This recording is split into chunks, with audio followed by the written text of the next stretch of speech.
Hello. Hi. Welcome to another episode of Wild Souls Healing Vulnerability Series. I'm Julie. And I'm Jamie. And we're here to have a conversation. Yes, we are. Back again. So today we are talking about long-term partnerships, marriage, or whatever that looks like in your life. So do we want to begin by you telling us a little bit about your marriage? Kind of backstory. Some background. So my husband's name is Jesse Howard. I met him in 2003, 2002, somewhere around there, through like a mutual friend. And when we started dating, I was introduced to this whole group of friends that he had, they had sort of followed each other, stayed together throughout middle school, high school.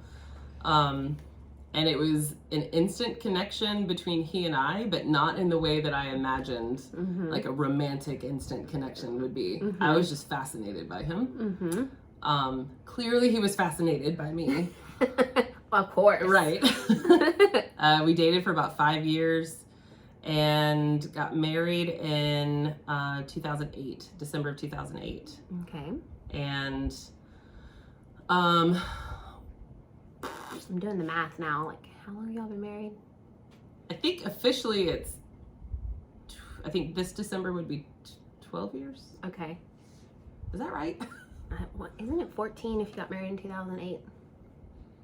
Yeah. Oh, yes, That's yes. math. Holy moly. Okay, yes, 14. So yeah, we were married for about a year and a half, 2 years. Went through a really hard transition period of, everybody tells you that when you get married, everything changes. And like everything changes. And there was something about that we were both so resistant to. No, we've been together for so long and all of our friends are here. And so it's just like we're living together and nothing's changed. And holy moly, that was not the truth. I feel like just saying, oh, everything changes is kind of like the understatement of the year, like to classify what happens. Yes. Yeah, so we around about the 7-year mark, which I've heard is like a thing, around about the 7-year mark of like a relationship overall. We've been together since the beginning of dating for about 7 years. We've been married for about 2. And we went through a really, really hard just sludge of a time trying to figure out how to be with each other, like how to communicate, what life looked like. And so we actually separated for about a year and a half.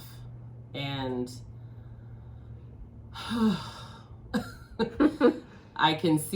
certainly now I can see the benefit of what we gained from that experience, but man, I wouldn't do that again. Oh my gosh.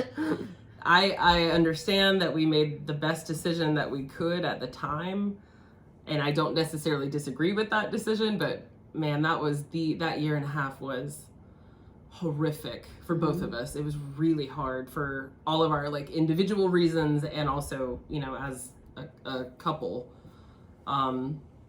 Divorce was obviously talked about, and what's interesting is that we had both looked at the paperwork. Really all it needed to happen was like filling it out, signing it, turning it in, right?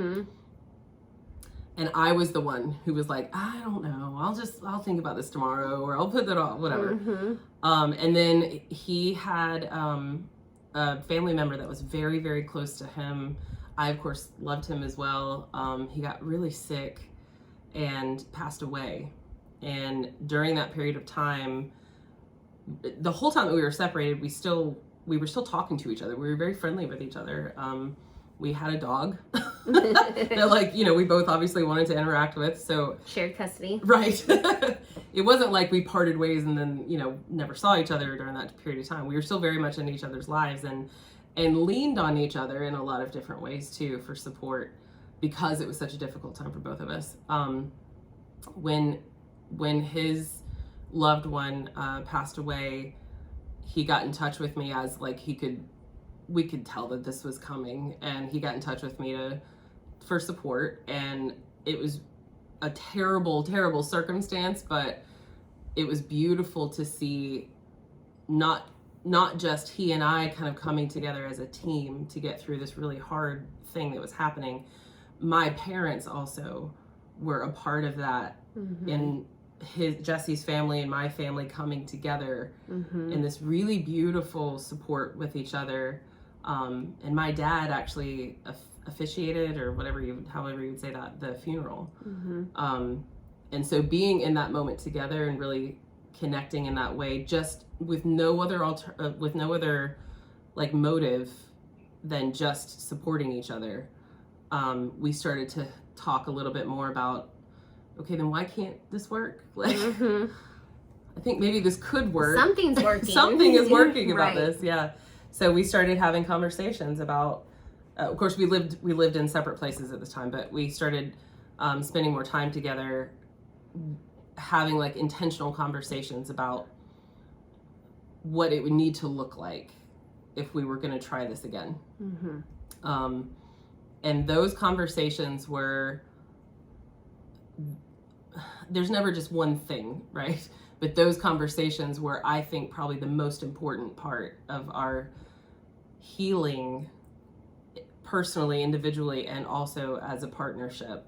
So that when we made the decision to get back together and live together again, of course, and really start focusing on each other in our marriage, not to say that we haven't had wild and crazy and terrible and hard challenges since then, but we never really looked back. Like from that moment on, we were like, okay, we're not doing this again. We're not like doing this push and pull thing. Y'all made a commitment. So yeah, Yes. if we're gonna do Recommitted. this, we're gonna do this differently. And so we continuously actually have those conversations where we kind of come back together and sort of like ask each other, are you good? Are you good? Do you feel like your needs are being met? Like we have those check-ins with each other still to this day pretty often. So again, it's not just one thing, but I think learning how to communicate with each other in that way completely changed the game for us. So obviously we're still together and we're happy most of the time. There, of course, are moments when it's not, and we still navigate through those, learning how to lean on each other and how to be really honest with each other. So that's in the nutshell. That's what Jesse and Jamie Howard looks like. So your marriage has been obviously a catalyst for healing for both of you guys. For sure. Yes. In what way? Say more about that. I think for me, I don't want to speak for him, but for me, learning how to be with someone when you don't have all the answers, learning how to just be honest and authentic about where I'm at and just what I'm experiencing without assuming that I have to be good first. Like I have to be 100% whole, got everything figured out, completely healed before I can show up with him. I don't even know if that's possible, to be honest with you. Certainly in my experience, that's not how I work. So being willing to feel, broken and not, everything's not okay. And like, I'm having a really hard time, but being willing to come to him and really share that with him and allowing him to be a part of that journey for me, I think has been, that's been the common thread, I think, that has come through that.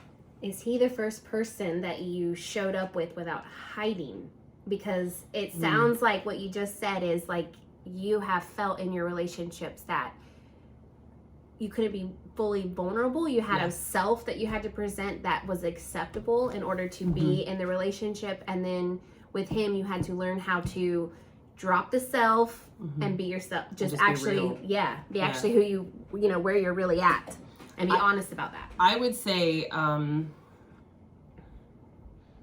well, certainly he's the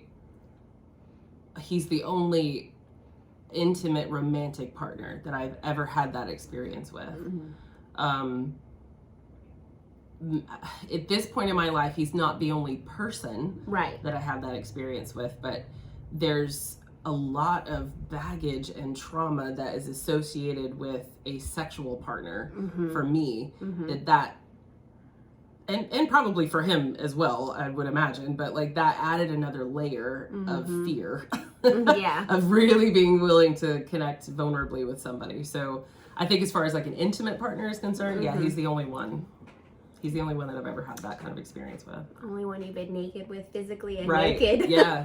Emotionally, spiritually, Yes. psychologically. And now that I'm thinking about this, there have been people that I've, like intimate partners that I've had a romantic relationship with before that I thought that I was being as vulnerable as I could be. I mean, I was being as vulnerable as I could be, but At that moment. Right. Now, you know, hindsight, of course, I can look back and go, oh my God, that was not real. It's not actually what was going on. But I do think that because of my own personal healing that I've gone through, I can recognize when something's not okay.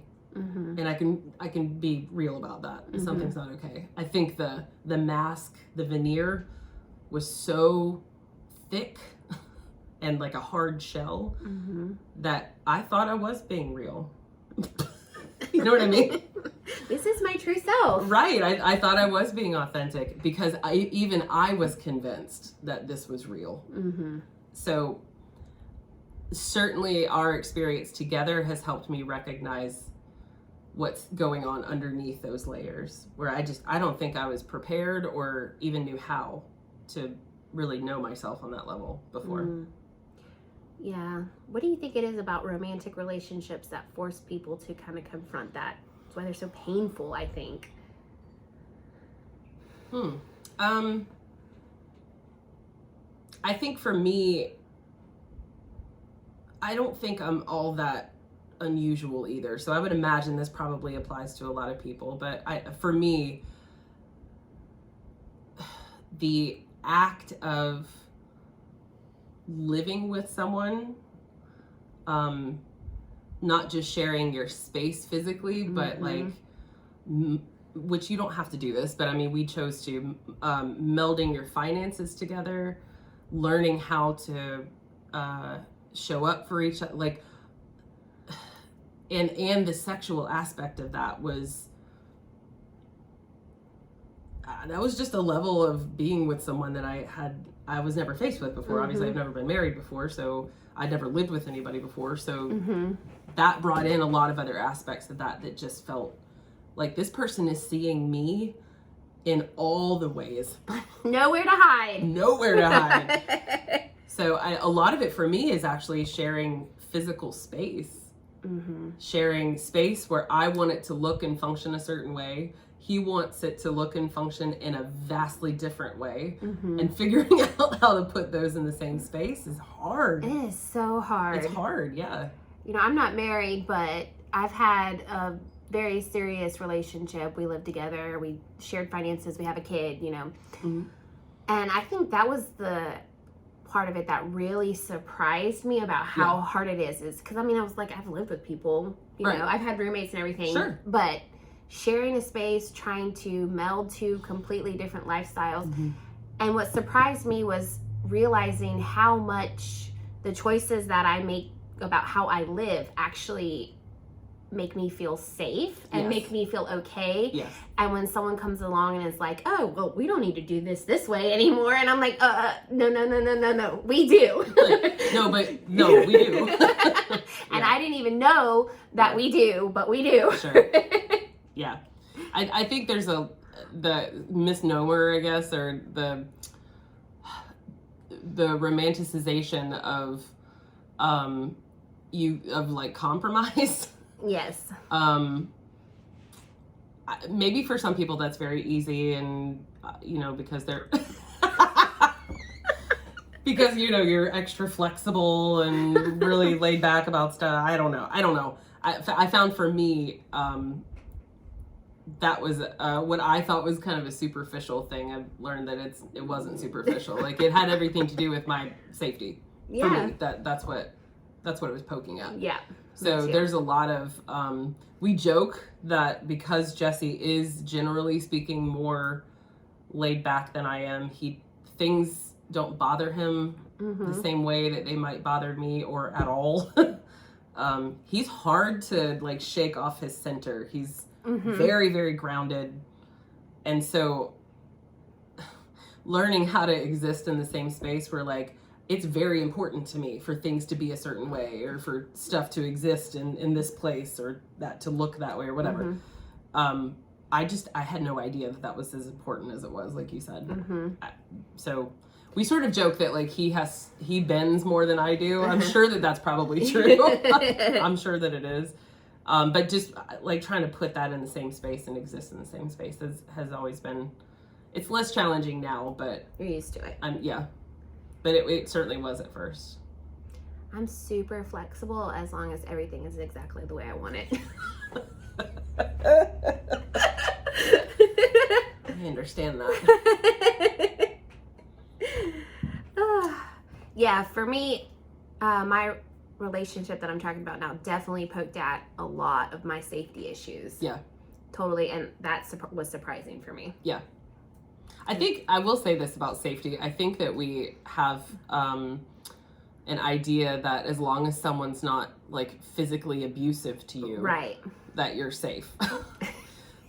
And I mean, okay, I hope that right. that of course is true, but at the same time, there's a level of safety that I feel in.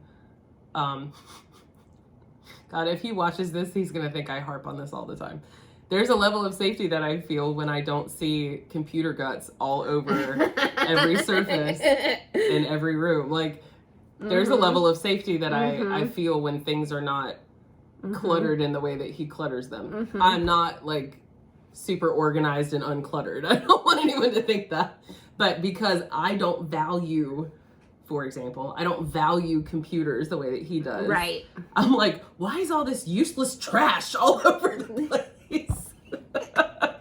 And you know, he probably thinks the same thing about my crystals every 2 inches or, you know, whatever. So you're like, my house is not a Radio Shack dumpster. Right. There's a level of safety that I feel when things look a certain way or the energy in the room feels a certain way that has nothing to do with, you know, how he behaves with me or something. But yeah, I think that that's under a couple of levels that we'll get upset about stuff and not really understand why we're so upset about it. Yeah, that kind of brings me to my next question. How much do you think the safety stuff that comes up that we feel when we're in a relationship with other people, I think it's really easy to get that confused with like your feelings about the actual person when it's really about your own triggers and your own issues coming up. I know it took me a long time to recognize that like this was my stuff. Yeah. Yeah. And in a way, I think that's the gift of long-term relationships, but it's also like a gift that really sucks and is painful and is really hard to cope with. And, you know, I think you end up sometimes hurting a person if you don't have the wherewithal to understand. Yeah. What I've noticed with the two of us is that, well, essentially what was happening in those, you know, 2 years that after we got married and before we separated, the triggers were happening for both of us, but we weren't talking about that. We were just reacting at each other. And so that, I think, I'm sure it's not the only reason, but like that was what sort of spurred the idea of like, we can't do this. Like, this is not working. And it wasn't. I mean, this is not working. So let's just part ways and maybe that's an answer to something. I think that was one of the big changes that happened when we decided to get back together, was that we know that there are ways that he exists and ways that I exist that poke at each other, that trigger each other, because we're two different people. Of course, that's going to happen, and there's nothing wrong with that. That's natural. Can we just say that again? Because I don't think people go into a marriage or a long-term relationship expecting that to happen. Oh, sure. Yeah. It definitely happens. It will happen every time. Every time. Yeah. So like I have trauma, I have wounds that have been there long before Jesse existed in my life that have absolutely nothing to do with him, and vice versa for him. So when those wounds are poked at, I'm just reacting to him being the one poking at it. You know what I mean? Yeah, and you put it on him. And it's about him. Exactly. When we made the decision to get back together, one of the commitments that we made is that when that happens, because it will, over and over again, when that happens, we just simply come to each other and say, this is what I'm feeling. I'm sure you are not intentionally poking at me just because you're an asshole. Like, I'm sure that's not the case. And you love me, so you're not trying to hurt me. Of course. I can believe that. Like, I can know that that's true. And at the same time, be hurting. Yeah. Because of that wound that was already there. So being able to say to each other, hey, you know, that thing that you said that you thought was a joke, or that it was just in passing, hurt. Like, it hurt, and I'm hurting right now, and this is what I'm feeling. When I quit, honestly, when I took him out of the equation and just simply explained to him, this is what is happening for me in this moment, then I wasn't accusing and I wasn't dumping it on him. I was just simply saying, you may not understand this at all, and it probably sounds completely irrational and crazy, and this is what I'm feeling. This is real, and I just need you to know that. When we started having those kinds of conversations, first of all, everybody can just relax. Like, nobody has to get defensive, because I'm not saying, Jesse, you're the reason that I'm hurting. Yeah. I'm saying this thing that you probably don't understand why it was a trigger, this is why, and this is what I'm feeling. It turns the volume down immediately and allows us to have a real conversation about what's actually going on. Yeah. And then it also lets him know that, like, maybe I don't joke about that. Right. Clearly it doesn't mean anything to me, but if it means that to her, right, I don't want to hurt her. Right. That's not the purpose. Right. So now I know. Instead of me just being me is bad, or, you know what I mean? It wasn't accusatory. When we learned how to talk to each other in that way, it changed the game, for sure. Yeah. I will say, whether you're married or not, and I think this includes non-romantic relationships too. I think anytime you talk to someone, literally any situation, the potential for this to happen. Anytime you interact with another human, right, there is the potential to be poked at, but it's not because they're poking. Right. Not necessarily. I'm sure that happens too, but I think more times it's not because they're poking at that thing because they see that you're hurting and they want to keep hurting you. It's because they have no idea. Right. That's a trigger, that's a wound. And you may not know either until it happens. Exactly. Yeah. So, yeah, I wish there was more awareness around that facet of relationship. I feel like culturally we spend a lot of time talking about, like, you know, the delicious parts of being with another person, and not enough time is talked about, like, okay, well, this also comes with it, and it's going to show up. It absolutely is going to show up. This is how you handle it. Yes. I don't feel like that's something that's really talked about. I think most people walk into relationships and are absolutely fucking blindsided by what the reality of it is. I know I was. Sure. I was too, clearly. Yeah. I think so. I agree with you, and I think, listen, we could blame, you know, romantic comedies all day long, and and sure, that's a part of it. And I also think that we place so much value on being okay, as, like, we're humaning effectively.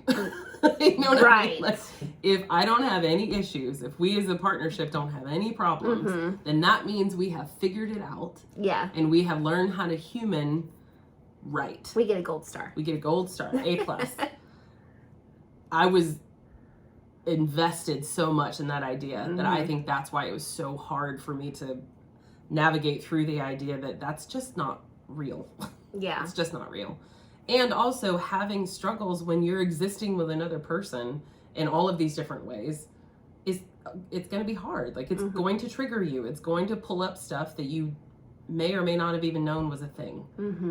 And that doesn't mean that you're doing a bad job at being a human. Right. It means that you're absolutely 100% normal. Or like bad at relationships. Right. Yes. Or you have a bad partner. Right. Like that's not, I feel like sometimes that's the yardstick that we use. Like how triggered do I feel around this person? And so this is a bad person for me because he's triggering me. Right. And that's just, I don't think the right criteria. Well, and it also doesn't heal the wound. No, not at all. You just go off and do it again with somebody else. Right. Exactly. Yeah, that was something that I noticed with us, is that I was repeating the same patterns that I had repeated in other romantic relationships and other just any relationship. Yeah. And that was a big moment of realization for me to recognize my pattern has been, I show up the way that I do. If you show up in a certain way that's like doesn't match me or doesn't feel good or triggers me or whatever, then I'm done. Yeah. I walk away, never remember your name again, don't ever speak to you again. Scorched Done. earth. Done.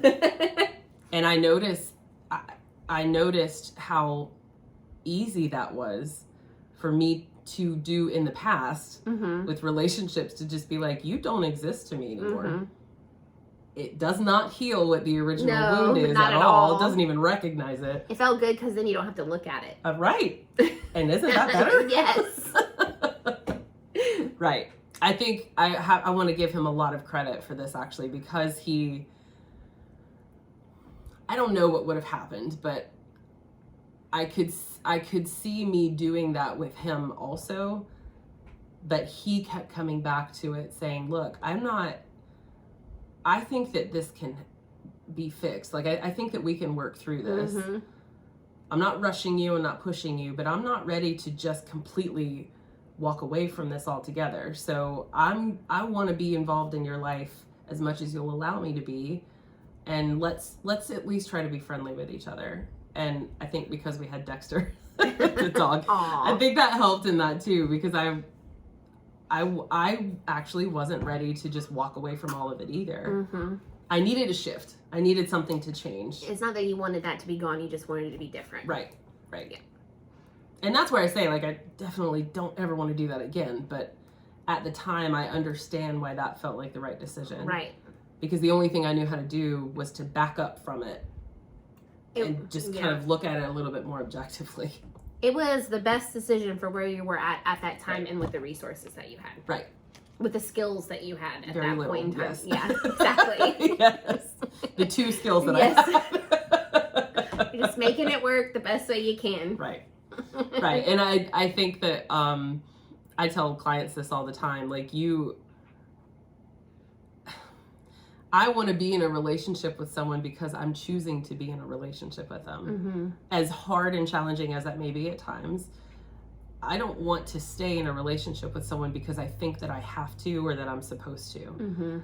And I don't think I've ever thought of divorce as like the fun thing you go through in life, but I also don't necessarily think that it's appropriate for everyone to stay in a relationship just simply because you don't want to get divorced or because you don't want to have that label on you or something. You know what I mean? Because what it does is that it brings in the energy that, like, I'm stuck here. So I'm just going to stay stuck here. Yeah. Because that's what a good wife would do. Right. Or whatever. This is how you do life. Right. And this is the best it is. Right. And what would it mean about me if I had the big D word attached with my name? And I don't think that's helpful. This may be a little controversial or whatever it is, but I feel like that's why a lot of relationships end with cheating, Not because there weren't problems before the cheating happened, but because it's finally like, okay, you've done something bad enough that I'm allowed to leave, and it reflects on you and not on me. Sure. Does that make sense? Yeah, it does. Yeah. So it's like, I'm not a failure. You blew up our marriage, when really the marriage was dead a long time ago. Right. Right. So I personally, this is also maybe controversial. I don't think that we absolutely have to be really quick to say that there are things that we just simply can't come back from as a couple, like as a relationship. I'm sure that there are exceptions to that. Right, like abuse. I'm sure that there are exceptions to that. For me, in what we experienced together, I felt the need to, even though what I was saying I'm saying it all, right? On one side, I'm saying I need to be done with this. I got to go away. We have to separate. I'm done with it because I don't know how to deal with it. And at the same time, I genuinely wanted to understand why I was repeating some similar patterns. I wanted to understand. I think that Jesse Howard is one of the most incredible humans on the planet. If I can't figure out how to coexist with him, you're like, oh, maybe there's something that I need to look at. Maybe there's some other things going on here. You're like, no. So I am very grateful that there was an aspect of both of us, but certainly with me, that was looking at it as like, maybe this doesn't have to just end and I don't know what to do, so screw this. Maybe we can make it through anything. I mean, maybe we can. Not as an expectation, but maybe that's a possibility. Maybe we can work through this. Not start over, because I don't really look at it that way, as like linear that way, but maybe we can navigate this together and really learn something about ourselves through it. Yes. So, okay. Question rattling around in my brain right now is, how do you know in relationships when, okay, this is stuff that can be worked out, this is my wounds that are manifesting, and this is more about me versus this is just not someone that I should be with? Yeah. I want to be very, very careful not to apply like big swaths, big sweeping diagnoses of what everybody should do or how everybody should think about this, because it just doesn't work that way. I think for me, I get maybe a non-negotiable or like a line that I would draw and really hold to that is, if I'm willing to really communicate as best I can, to really be vulnerable as best I can be, if I'm willing to go there and the other person flat out refuses, for me, that would be a moment where I say, okay, I can't work with this. I can't work with this, because it's not, number one, it's not my job to pull somebody along. Like, I don't want that responsibility. If they are in a place where they simply they are not interested in breaking down some of those walls and cracking themselves open a little bit and showing up vulnerably with me, then that would be a moment where I'm like, I can't. Yeah. There's nothing to do here. It doesn't mean they're bad. It just means that I'm looking for this kind of space here and they're not interested in showing up that way. So I'm gonna walk away. That would be that moment for me. Okay. Personally. I feel you. And honestly, I do want to say this. I know that this is controversial and I get it. Even in a relationship that is, that some may consider abusive, if that other person is willing to show up in a space where they're wanting to navigate what that is, where that's coming from for them, if I may decide that it's not safe for me to be in that with them in like in a marriage, I still may decide that. but I would even be willing to go into that space where we're working together in some way. With boundaries. That keep you safe. Yes. Yeah. Even in that, and I'm not saying that's right. I'm not saying everybody should be doing that. But that was just something that I recognized for me. Mm-hmm. That the line for me is, are you willing to communicate and show up vulnerably, willing to shift and understand and maybe change, are you willing to do that work with me together? Mm-hmm. If you are, even if the circumstances look different, I'm willing to do that with you. Mm-hmm. If you're not, that's an easy decision, but. Right. Yeah, like I said, the key with that is in circumstances that maintain your own personal safety. Yes. I just had to. Yes. Thank you. Yes. Okay. Let me go back to my questions. So how has marriage enriched your life? I think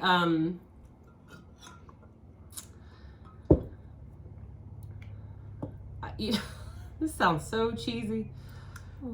I think that the processes that Jesse and I have gone through, what he brings to the table challenges me, pushes me, gives me a ton of permission to be where I'm at. Like, I think that, does he complete me? No, because I don't really look at it that way. You're not like missing. I'm not missing pieces, right? He doesn't complete me, not in that way, but he inspires me.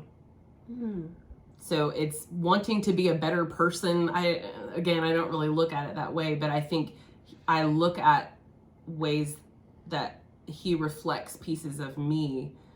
That's inspiring, that's exciting, that makes me want to grow more in that space. I think because he is so incredibly safe, that we've worked on that with each other, that I feel a lot of freedom to do my own work, to understand myself a lot more on a deeper level. And that inspires me to keep growing, to keep digging, to keep uncovering, to keep discovering things about myself, even the yucky stuff. When we got back together, it was a couple of years after that we started trying to get pregnant. And that whole journey of going, oh, holy cow, did that bring up all kinds of stuff about definitely my value and how I felt about myself and what a real family looks like, all that stuff. Because we had started doing the work that we were doing, I was able to go through that process personally, but with a ton of support from him, that he didn't think I was crazy. He didn't, you know what I mean? Like, he inspired me and created a safe space for me to be able to work through a lot of that deep, very painful stuff. Aw. Jesse Howard, you're an inspiration. He certainly is. He certainly is. I hope that I do that for him too. I'm sure you do. What sacrifices have you made for your marriage?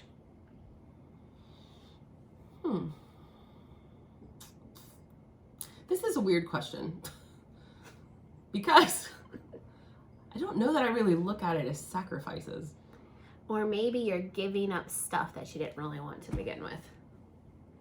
That feels more aligned, I think, with what the way I feel about it now. If you had asked me that when we first got married, I would have a list. Right. I think the veneer, the guard that I had up was something that together I was able to dissolve a little bit. I mean, I'm still human. Like, there's still pieces of that exist, of course, but the ideas that I had around what, being a successful or valuable woman or good partner or effective human, those are some of the things that I think that have dissolved. And at the time, they felt I was holding on to them like life rafts. So it would have felt like a sacrifice at one point. Now it feels like we're able to be together in a really wonderful way because those things are not as thick or hard in the way. Yeah. You can create your own roles instead of having it defined for you. Right.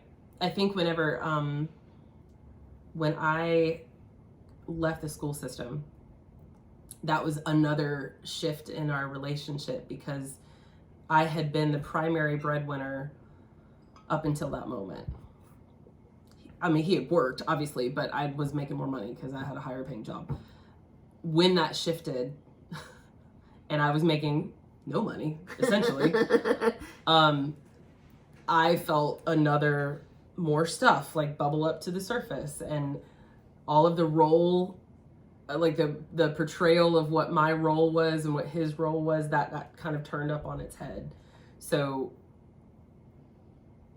again, I don't look at that as like necessarily a sacrifice, but being able to really take a hard look at what I thought a successful couple marriage looks like, and peeling apart the difference between what I thought I should be doing or how I thought we should be, and just looking at what we are and how to really build a foundation based on just where we're at.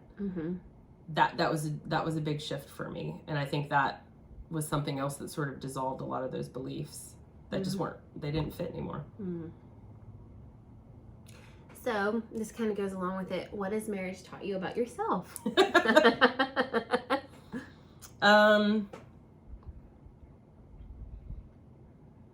That I enjoy support a lot more than I thought I did.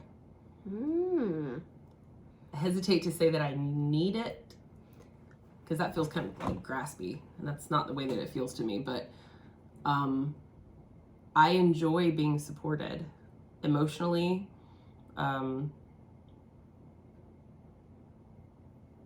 Financially feels different, because being supported, it's not like I don't bring anything to the table and he's responsible for all of that. That's not the dynamic we have, but I enjoy letting go. This is what I'll say. I enjoy letting go of control. And that was not something that I thought would ever come out of my mouth. Me either. That surprised me to hear you say that. I enjoy that because I trust him completely. And that, as scary as that was at first, over time, I mean, we're talking almost 20 years at this point that we've been together total. Over time, I think because I have learned how to trust him and really lean into that, I enjoy the fact that I can completely crumble and know that I'm going to be okay. And he's going to support me in ways that I don't even know I need. And that is, to me, that's the definition of safety for us. Whew, I was just thinking that. I'm like, oh, so the beginning of y'all's marriage, you started out with feeling like everything that made you feel safe was threatened, and by the end you have like a new definition of what safety actually looks like for you. Yeah. Especially in relation to him. Yeah. Like almost opposite. Yeah. Relationship with that. Yeah, I enjoy the fact that I can really honestly let go. I enjoy the fact that I can be very real, and I can also be very scared. Like, I can experience all the colors of our experience, knowing that we're gonna make it, and whatever that looks like. I will say this, something that we said to each other at the very beginning when we got back together was that we don't want to do this again. Like, we don't want to, if we're going to do this, if we're going to get back together, this is it. In the same breath, I don't have in my mind that I have to stay, or that we have to stay in a marriage that looks like this forever. That was different for me. What I have in my mind is that I want to wake up every day choosing to be in a partnership with him. And I also know fully that what our partnership looks like over time is going to shift and change, because we are going to shift and change. And so I have learned how not to have like a death grip on what our marriage or what our relationship is supposed to look like forever. that allows me, for me personally, it allows me to have the space to just kind of go with what is happening. And when we need to make pivots and adjustments, we can, because I'm not locked into the idea of what our relationship has to look like forever. And that feels very freeing. Yeah, totally. And it's also flying completely in the face of what I was taught. If you get married, you stay married forever. That's it. Doesn't matter what the circumstances are. That's what you do. Death sentence. Right. And I'm not saying that staying married forever is bad, but I mean, I want to be married to him because we're choosing every day to be together. Choice. Right. Not something you have to do. Right. Yep. Okay. Well, I think we're getting pretty long here. So any final... Of course, always. Yeah, I know. We always 45 have minutes, something to say. So any final words, final thoughts? Remember, like on Jerry Springer, he used to give the final thoughts. This is Jamie Howard's final thoughts.